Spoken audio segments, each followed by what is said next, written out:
یوحنا کا پیغام مقدس لوکا کی انجیل اس کا 7 باب 18 تا 23 آیات تک۔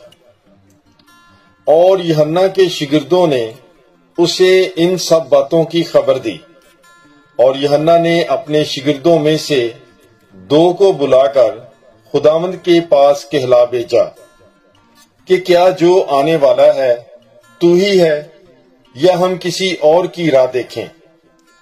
ان آدمیوں نے اس کے پاس آ کر کہا کہ یوحنا استباغی نے ہمیں تیرے پاس یہ کہہ کر بھیجا ہے کہ کیا جو آنے والا ہے تو ہی ہے یا ہم کسی اور کی راہ دیکھیں؟ اس نے اسی گھڑی بتھیروں کو بیماریوں اور آفتوں اور بدروحوں سے خلاصی بخشی، اور بہت سے اندھوں کو بصارت عطا کی۔ اور اس نے جواب میں ان سے کہا کہ جو کچھ تم نے دیکھا اور سنا ہے جا کر یوحنا سے بیان کرنا۔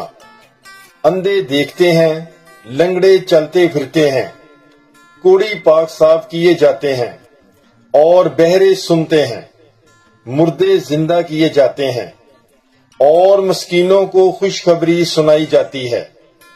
اور مبارک ہے وہ جو میرے سبب سے ٹھوکر نہ کھائے۔ پاک کلام کے پڑھے اور سنے جانے پر خداوند کی برکت ہو، خدا کا شکر ہو۔ God bless you. Bible is life.